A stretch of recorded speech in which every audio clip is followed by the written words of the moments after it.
आज इस वीडियो में क्लास 10th के ज्योग्राफी का first chapter resources and development यानी कि संसाधन एवं विकास के बारे में डिस्कस करेंगे। लेकिन इससे पहले मैं आपको बता दूं कि वीडियो स्टार्ट हो, एक वीडियो मैंने पहले अपलोड कर रखी है जिसमें इस चैप्टर के 70 to 80% टॉपिक्स को कवर कर लिया गया था। कुछ टॉपिक्स बच गए थे, उन टॉपिक्स को हम इस वीडियो में कवर करेंगे, जिसमें सॉइल के बारे में, सॉइल का फॉर्मेशन, सॉइल के टाइप्स यानी मृदा क्या होती है, मृदा का निर्माण कैसे होता है, मृदा के प्रकार, कौन सी मृदा कहाँ पाई जाती है और किस चीज़ के लिए उपजाऊ होती है, मृदा के बचाव के उपाय यानी संरक्षण, मृदा संरक्षण, ये सारी चीज़ें हम इस टॉपिक में पढ़ेंगे, इस वीडियो में पढ़ेंगे। तो इससे पहले आप पिछली वीडियो ज़रूर देख लें, जिसका लिंक आपको वीडियो के डिस्क्रिप्शन बॉक्स में या ऊपर आई का सिंबल नज़र आ रहेगा, वहाँ से मिल जाएगा आपको। उसके बाद इस वीडियो को देखें तो आपके लिए ज़्यादा अच्छा रहेगा। और वीडियो को देखने के बाद इसका PDF डाउनलोड कर सकते हैं, कंप्लीट चैप्टर का सिंगल PDF आपको मिल जाएगा, दोनों वीडियो का ओके एक साथ। उसका लिंक मैं आपको वीडियो के कमेंट सेक्शन में दे दूँगा। सबसे पहले बात करते हैं मृदा संसाधन या मृदा यानी मृदा होती क्या, मिट्टी क्या होती है। तो मृदा जो है एक प्राकृतिक संसाधन है। आपको पता है कि मृदा हमें प्रकृति ने दिया है, हमने बनाया नहीं है, प्राकृतिक रूप से निःशुल्क मिला हुआ है हमें। तो आप क्या लिखोगे, मृदा एक महत्वपूर्ण प्राकृतिक संसाधन है और मिट्टी में ही खेती होती है, ये सबको पता है। और मिट्टी जो होती है या मिट्टी या मृदा मतलब सेम होता है।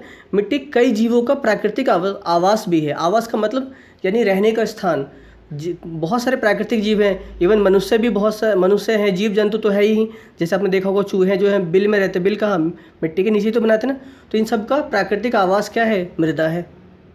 मृदा और भी बहुत कामों के लिए उपयोगी है, वो आपको पता है, चाहे मकान बनाना हो, चाहे फिर खेती करनी हो, तो वो किन किन कामों के लिए उपयोगी है, क्या है, वो सारी चीज़ें हम आगे पढ़ेंगे। उसके बाद सबसे पहले ये पढ़ लेते हैं कि मृदा का निर्माण होता कैसे है। मृदा यानी मिट्टी बनती कैसे है, सॉइल का फॉर्मेशन कैसे होता है।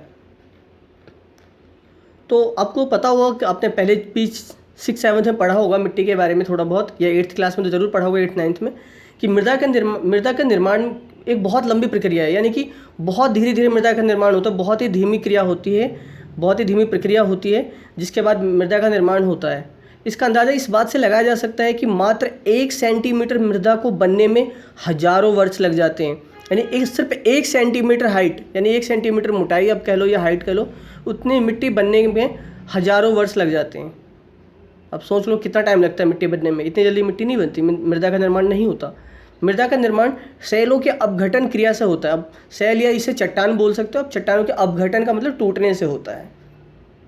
मृदा के निर्माण में सिर्फ ये चट्टान के टूटने से ही नहीं बन जाती मृदा, उसमें और भी कई चीज़ें इंपॉर्टेंट होती है। क्या, तो मृदा के निर्माण में कई प्राकृतिक कारकों की महत्वपूर्ण भूमिका होती है, जैसे कि तापमान, पानी का बहाव और हवा यानी पवन।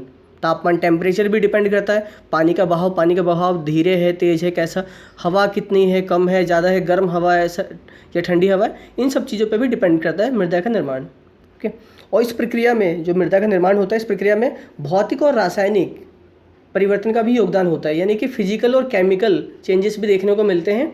अब फिजिकल तो आपको दिख भी जाएगा कि हाँ मिट्टी बनी है, क्या है, मिट्टी आपको दिख रही, लेयर है ना, लेकिन केमिकल चेंजेस दिखते नहीं हैं। तो ये पूरा प्रोसेस होता है मृदा के निर्माण में, कि बहुत ही धीमी प्रक्रिया होती है। और इसका अंदाज़ा हम इस बात से लगा सकते हैं कि सिर्फ 1 सेंटीमीटर मृदा बनने में हज़ारों वर्ष लग जाते हैं। मृदा का निर्माण होता कैसे है, तो सेल यानी कि चट्टानों के अपघटन यानी टूटने से होता है। लेकिन इसके अलावा मृदा के निर्माण में कुछ प्राकृतिक कारक भी महत्वपूर्ण भूमिका निभाते हैं, जैसे कि तापमान, पानी का बहाव और हवा। इतना आपको एग्जाम के लिए ध्यान रखना है बस, ओके। और बाकी इसमें फिजिकल और केमिकल चेंजेस यानी रासायनिक और भौतिक परिवर्तन भी होता है। ठीक है, उम्मीद करता हूँ 3 मार्क्स का क्वेश्चन है और ये आपका कंप्लीट हो गया, सुनने में ही याद हो गया, इसलिए मैंने 2 बार रिपीट किया है ताकि आपको अच्छे से याद हो जाए।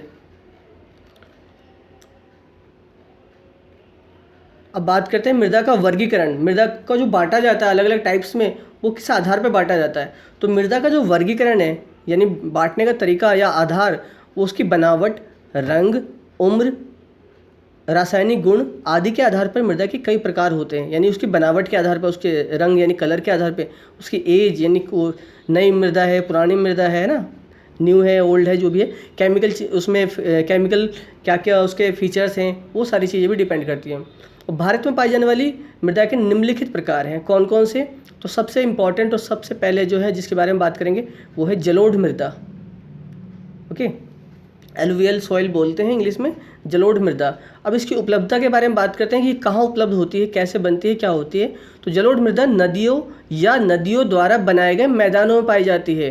तो तो आपको पहली लाइन क्या याद रखनी है, जलोढ़ मृदा कहाँ पाई जाती है, नदियों द्वारा, या तो नदियों में या नदियों द्वारा बनाए गए मैदानों में। आपने देखा होगा जब बाढ़ आती है तो बाढ़ का पानी जब किनारे किनारे में बह के आता है तो साथ में मिट्टी भी लेके आती है ना।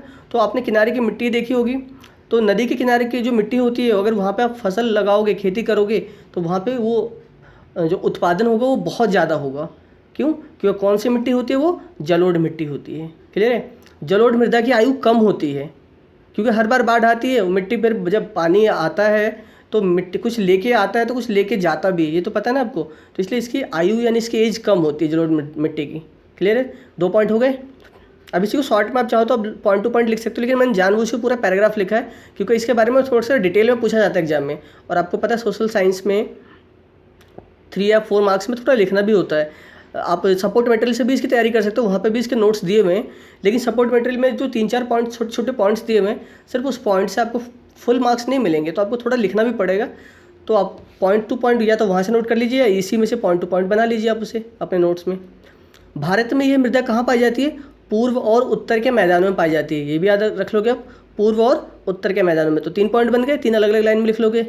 इन क्षेत्रों में गंगा, यमुना और ब्रह्मपुत्र नाम की नदियाँ बहती हैं। यानी कि कौन सी नदियाँ जलोढ़ मृदा लाती हैं, आप बता सकते हो, गंगा, यमुना और ब्रह्मपुत्र नदियाँ।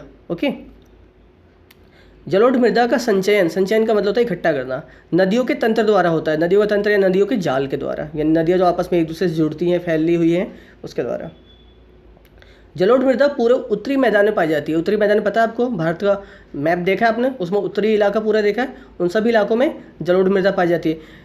यह मृदा महानदी, कृष्णा, गोदावरी और कावेरी की निकट के तटीय मैदानों में भी पाई जाती है।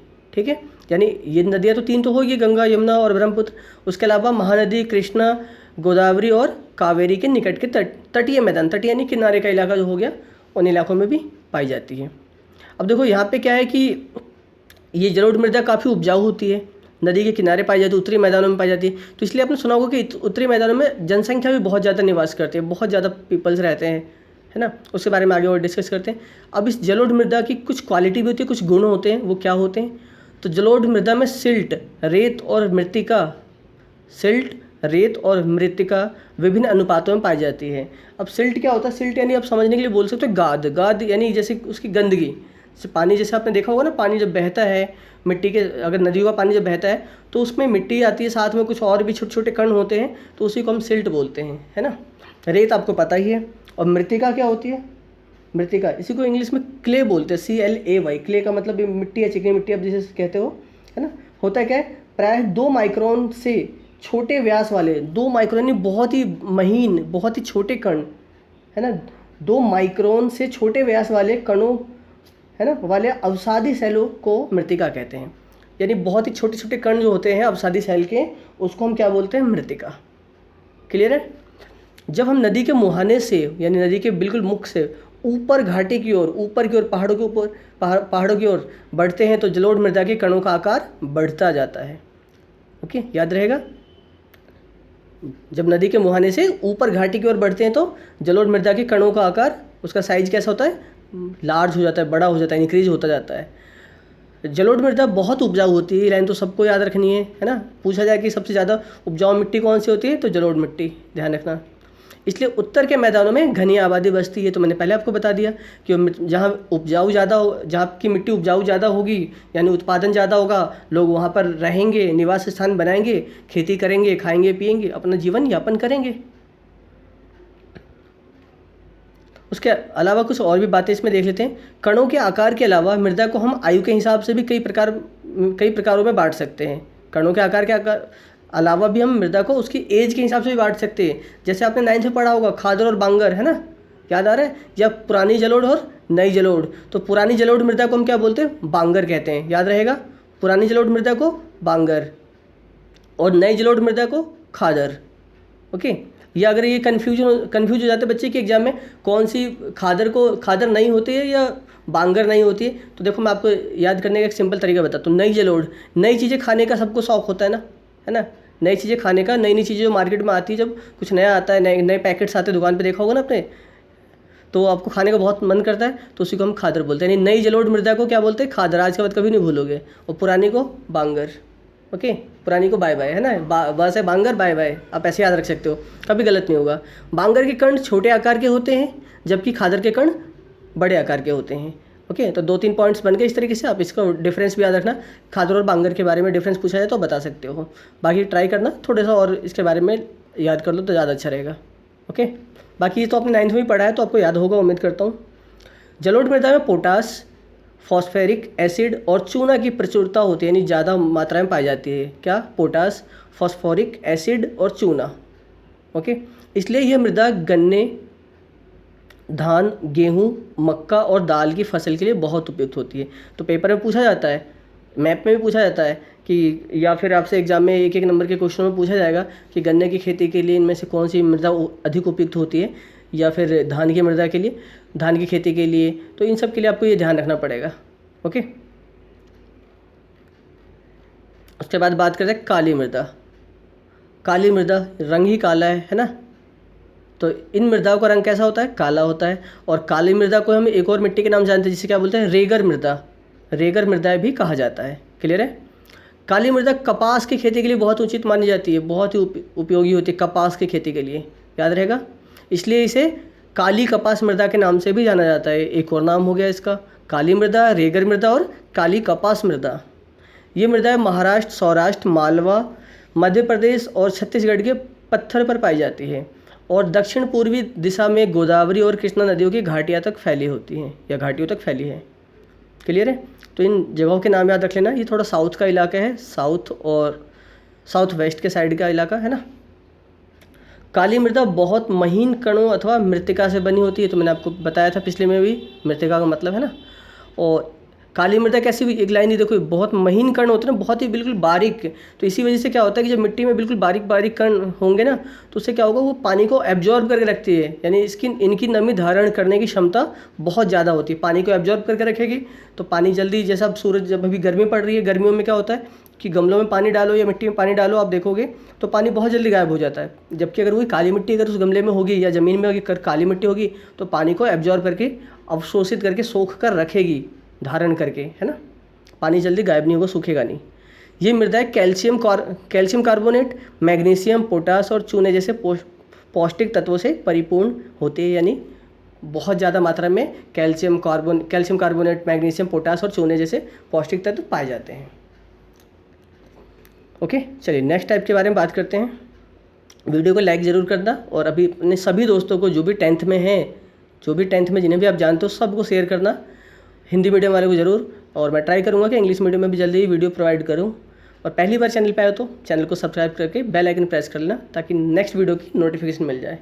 चलिए अब बात करते हैं लाल और पीली मृदा के बारे में। ओके, इसको एक साथ ही बात इसलिए कर रहे हैं कि कुछ तो बात है ना एक साथ बात करने की। देखो, लाल मृदा दक्कन पठार के पूर्वी और दक्षिणी हिस्सों में रवेदार आग्नेय चट्टानों पर कम वर्षा हो गया, ध्यान रखना, कम वर्षा वाले भागों में विकसित हुई है। मतलब क्या हुआ कि जो लाल मिट्टी है वो दक्कन के पठार, आपने डेक्कन प्लेटू के बारे में सुना होगा आपने, साउथ का इलाका जो है, और पठार के पूर्वी और दक्षिणी हिस्सों में रवेदार आग्नेय चट्टान। ओके, रवेदार आग्नेय चट्टानों के बारे में पढ़ा आपने, पर कम वर्षा वाले भागों में विकसित हुई है, जहाँ पे कम बारिश होती है।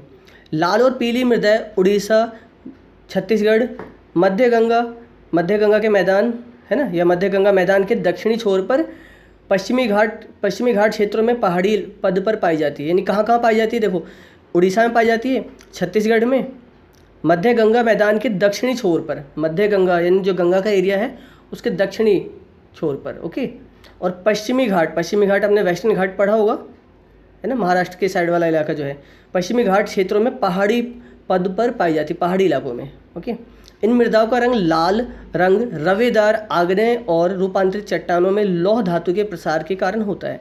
इसमें यानी कि क्या होता है, लौह यानी लोहे की मात्रा पाई जाती है। अब ऐसा नहीं कि आप वो जाके उसमें ढूंढ लो कि लोहा का है इसमें, है ना, उसमें आयरन ऑलरेडी मिनरल्स के रूप में होता है। ओके, जिसकी मिट्टी में, जिसकी वजह से इसका रंग कैसा होता है, लाल, और कई बार क्या होता है वो थोड़ा सा हल्का पीला भी दिखता है। ओके, बाकी अब जलोढ़ और काली मिट्टी को ज़्यादा ध्यान रखना, लाल और पीली मिट्टी एग्जाम में कम पूछा जाता है। उसके बाद जो पूछा जाता है एग्जाम में सबसे ज़्यादा वो है लैटराइट मृदा। ओके, 3 मृदा ज़्यादा याद रखना, 6 टाइप्स हैं लेकिन 6 में से 3 का याद ज़्यादा आपको रखना है बिल्कुल अच्छे से। लेटराइट मृदा उच्च तापमान और अधिक वर्षा वाले क्षेत्रों में पाई जाती है, जहाँ पे गर्मी ज़्यादा होगी और वर्षा ज़्यादा होगी। ओके, ये मृदा मुख्य तौर पर कर्नाटक, केरल, तमिलनाडु, उत्तर प्रदेश, उड़ीसा और असम के पहाड़ी क्षेत्रों में पाई जाती है। याद रहेगा, आपने सुना होगा तमिलनाडु, केरल, कर्नाटक इन सब में बारिश ज़्यादा होती है, मध्य प्रदेश में भी होती है, उड़ीसा में भी बारिश होती है ना। असम का थोड़ा कम सुना होगा, बट असम के भी पहाड़ी इलाकों में, पहाड़ी इलाका जो होगा बारिश तो होगी वहाँ पे, तो इन सभी इलाकों में क्या होती है, ये मिट्टी जो है, ये मृदा पाई जाती है। इस मृदा पर अधिक मात्रा में खाद और रासायनिक उर्वरक डालकर ही खेती की जा सकती है। ओके, ये लाइन भी ध्यान रखोगे, यानी कि यहाँ इसमें रासायनिक उर्वरक या खाद डालकर ही खेती की जा सकती है, यानी कि खाद और रासायनिक उर्वरक की आवश्यकता ज़्यादा पड़ती है। इस मृदा में ह्यूमस की मात्रा कम पाई जाती है, क्योंकि अत्यधिक तापमान के कारण जैविक पदार्थों को अपघटित करने वाले बैक्टीरिया नष्ट हो जाते हैं। जैविक पदार्थ जैसे आपने देखा हो खेतों में, आप जैविक पदार्थ कुछ भी डाल दोगे, फलों के छिलके या कुछ भी ऐसी चीज़ें डाल दोगे तो उसमें कीटाणु पाए जाते हैं, उसमें कुछ बैक्टीरिया होते हैं मिट्टी में, है ना। जैसे आपने सुना होगा दाल की जड़ों में जो होते हैं, मूंग की दाल जो होती है ना, उसके जो जड़ होते हैं, मूंग की दाल के जो पेड़ होते हैं, प्लांट, उस प्लांट के जो जड़ों में राइजोबियम होता है, या मिट्टी में भी बहुत सारे ऐसे बैक्टीरिया पाए जाते हैं जो क्या करते हैं, उन सबको नष्ट करते हैं, अपघटित करते हैं। तो अब मृदा में ह्यूमस की मात्रा कम पाई जाएगी। अगर मृदा में ह्यूमस कम होगी तो और तापमान ज़्यादा होगा तो जैविक पदार्थ जो उसमें मतलब ऊपर जो जीवाणु होंगे वो नष्ट हो जाएंगे, और जीवाणु नष्ट, बैक्टीरिया नष्ट हो जाएंगे तो जाहिर सी बात है जैविक पदार्थ अपघटित नहीं होंगे। ओके, और अभी ये बात कर लेते हैं, इसमें जरा एक वर्ड आया है क्या, ह्यूमस। ह्यूमस क्या होता है बताओगे? चलो मैं बताता हूँ। देखो ह्यूमस होता क्या है, कृषि के संदर्भ में अगर ह्यूमस की बात करें ना तो मिट्टी की सबसे ऊपरी परत को ना, सबसे ऊपरी पतली परत को हम क्या कहते हैं, ह्यूमस कहते हैं, जिसमें जैविक पदार्थों की मात्रा भरपूर होती है। ओके, कृषि के अगर लैंग्वेज में, अगर हम एग्रीकल्चर के सेक्टर में, एग्रीकल्चर सेक्टर के अकॉर्डिंग बात करें तो सबसे ऊपरी परत को हम क्या बोलते हैं, ह्यूमस, मिट्टी की सबसे ऊपरी परत को। क्लियर है? तो लेटराइट मिट्टी के बारे में कुछ इंपॉर्टेंट बातें याद हो गई। चलिए अब आगे बढ़ते हैं। मरुस्थलीय मृदा, मरुस्थल नाम से पता चल रहा है, ये मृदा उन स्थानों में पाई जाती है जहाँ अल्प वर्षा होती है, क्यों, मरुस्थल के इलाकों में बारिश तो कम होती है, अल्प का मतलब ही हो गया कम, तो ये मिट्टी कहाँ पाई जाती है, जहाँ पे बारिश कम होती है। इन क्षेत्रों में अधिक तापमान के कारण वाष्पीकरण तेज़ी से होता है। वाष्पीकरण आपने पढ़ा होगा साइंस में, है ना, एवोपोरेशन पढ़ा है ना। इस मृदा में लवण की मात्रा अत्यधिक होती है या अधिक होती है, यानी नमक यानी नमकीन होता है वहाँ पे, है ना। मिट्टी कैसी होती है, जैसे खारे पानी सुना हो ना आपने, है ना, तो यहाँ पे मिट्टी में नमक की मात्रा थोड़ी ज़्यादा पाई जाती है। इस मृदा को समुचित उपचार के बाद खेती के लायक बनाया जा सकता है, यानी वैसे ही उपजाऊ नहीं होती है, लेकिन इसमें कुछ ना कुछ ट्रीटमेंट किया जाए, अलग से कुछ मिक्स किया जाए तो इसे उपजाऊ बनाया जा सकता है। मरुस्थलीय मृदा राजस्थान और गुजरात में पाई जाती है। आसान है। चलिए नेक्स्ट बात करते हैं वन मृदा। मृदा के टाइप्स में लास्ट मृदा है वन मृदा। वन मृदा पहाड़ी क्षेत्र, वन का नाम यानी जंगल, और जंगल वाला इलाका कहाँ होगा, जो पहाड़ का इलाका होगा उसमें वो जंगली एरिया माना जाता है ना। तो वन मृदा पहाड़ी क्षेत्रों में पाई जाती है। ऊपरी ढलानों पर यह मृदा अत्यधिक अम्लीय होती है, यानी एसिडिक होती है। ठीक है, ऊपरी ढलानों पर, ढलान होगी ना, पहाड़ जब होंगे तो वहाँ पर ढाल होगी पूरी, तो उसमें ऊपरी इलाकों में क्या होती है, कैसी होती है, एसिडिक होती है, बहुत ज़्यादा इसमें अम्ल होता है। और लेकिन निचले भागों में मृदा काफ़ी उपजाऊ होती है, नीचे वाले इलाके में काफ़ी उपजाऊ, काफ़ी यहाँ पे उत्पादन बहुत ज़्यादा होता है। ओके, तो ये जो 6 मृदा के टाइप्स बताए इसमें 3 ज़्यादा हैं, 3 ध्यान रखना, जलोढ़ मृदा, काली मृदा और लेटराइट मृदा। ये 3 बहुत ज़्यादा एग्जाम में पूछा जाता है।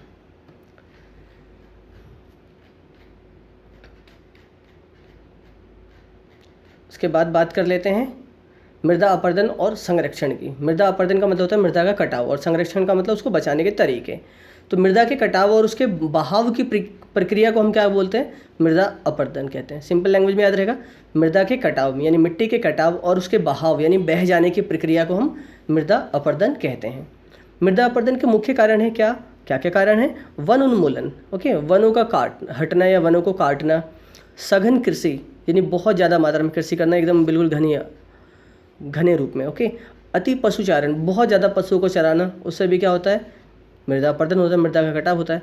भवन निर्माण और अन्य मानव क्रियाएं, याद रहेगा, बहुत आसान है। तो मृदा अपर्दन से मरुस्थल बनने का खतरा ज़्यादा रहता है। अगर मृदा अपर्दन बार बार होगा तो मरुस्थल बनने का खतरा ज़्यादा होगा, क्योंकि ऊपरी लेयर जो होगी खत्म हो जाएगी, ऊपरी सतह जो होगी, और ऊपरी सतह ही मृदा की ऊपरी सतह ही उपजाऊ होती है। ऊपरी सतह जब वो खत्म हो जाएगी वो बार बार यानी हवा से या जल से फिर बह के हट जाएगी, तो फिर नीचे वाली जो मृदा की लेयर बचेगी वो क्या होगी, वो उपजाऊ ज़्यादा होगी नहीं, तो फिर वो इलाका कैसा बन जाएगा, मरुस्थल वाला इलाका बन जाएगा। मृदा अपरदन को रोकने के लिए मृदा संरक्षण की आवश्यकता होती है। इसके लिए कई उपाय किए जा सकते हैं। अब कौन कौन से उपाय किए जा सकते हैं ज़रा देखते हैं। पेड़ों की जड़ें मृदा की ऊपरी परत को बचाए रखती हैं, इसलिए वनोरोपण यानी कि वनों को लगाना, वनोरोपण से मृदा संरक्षण किया जा सकता है। यानी पहला पॉइंट क्या हो गया, मृदा अपरदन को रोकने के उपाय में वनोरोपण या वन रोपण, ठीक है, वनों को लगाना। वनों को लगाने से क्या होगा कि उसकी जड़ें जो होगी मृदा की ऊपरी परत को बचा कर रखेगी, क्योंकि जड़ें जो होती है ना मिट्टी को आपस में बांध लेती है, यानी कस के जकड़ लेती हैं। ओके, पानी भी डालोगे तो इतनी जल्दी वो हटेगा नहीं, बारिश पे जल्दी मिट्टी बहती नहीं है। और फिर उसके बाद क्या है, दूसरा पॉइंट क्या लिख सकते हो आप, ढाल वाली जगहों पर समोच्च जुताई। ढाल वाली जगहों पर कैसी समोच्च जुताई से मृदा के अपरदन को रोका जा सकता है। यानी ढाल वाली जो जगह होगी ना, वहाँ पे सीढ़ी नुमा खेती की जाएगी, कि लंबी लंबी पंक्तियों में फसलों को लगाया जाएगा। समोच्च जुताई या खेती क्या बोलते हैं हम, उसे हम क्या किसे कह सकते हैं, ढलान में जब हम लंबी पंक्ति बनाकर फसल उत्पादन करते हैं ना, तो उसी को हम क्या बोलते हैं, समोच्च जुताई या समोच्च खेती। इससे होता क्या है कि पानी के प्रवाह का कोई प्रभाव नहीं पड़ता, क्योंकि जब हमने ढाल बना रखी है, सीढ़ी बना रखी है ना, तो पानी अगर बहुत ज़्यादा बारिश बहुत ज़्यादा भी मात्रा में होगी तो भी कोई फ़र्क नहीं पड़ेगा, क्योंकि पानी इकट्ठा नहीं होगा। और पानी जब इकट्ठा नहीं होगा तो मिट्टी का कटाव नहीं होगा, क्योंकि सीढ़ी एक स्टेप बाई स्टेप पानी आराम से धीरे धीरे नीचे आता रहेगा। ओके, इसी को हम सोपानी कृषि भी कहते हैं, समोच्च जुताई को, याद रहेगा। पेड़ों को लगाकर रक्षक मेखला बनाने से भी मृदा अपरदन की रोकथाम हो सकती है। रक्षक मेखला मैंने आपको पिछली वीडियो में बताया था, वहाँ आप देख सकते हो इसकी डेफिनेशन भी। तो उम्मीद करता हूँ अब आपके डाउट्स क्लियर हो गए होंगे और आपका ये चैप्टर कंप्लीट हो गया है। ऑलमोस्ट जितने भी मेन पॉइंट्स थे इस चैप्टर में सारी चीज़ हमने कवर करा दी। अगर कुछ रह गया हो तो आप एक बार पढ़ोगे, रिपीट करोगे तो कमेंट करके बता देना। कुछ पूछना हो तो मैं आपको बता दूंगा। ओके, जो मेन बातें थी जो एग्जाम में बार बार पूछी जाती है, रिपीट होता है, वो मैंने कवर कर लिया है। बाकी इसका PDF डाउनलोड कर लो और उसके अकॉर्डिंग आप पढ़ाई करो। उसके अलावा भी आप पढ़ना चाहो तो आप सपोर्ट मटेरियल की हेल्प ले सकते हो, जो दिल्ली गवर्नमेंट की तरफ से प्रोवाइड किया जाता है, जिसका PDF आपको वेबसाइट पर मिल जाएगा फ्री ऑफ कॉस्ट। ओके, अगर आपको लिंक चाहिए तो कमेंट करना, मैं लिंक दे दूँगा आपको। ओके, चलिए वीडियो को लाइक कीजिए और अपने सभी दोस्तों को शेयर कीजिए। मिलते हैं नेक्स्ट वीडियो में नेक्स्ट चैप्टर के साथ।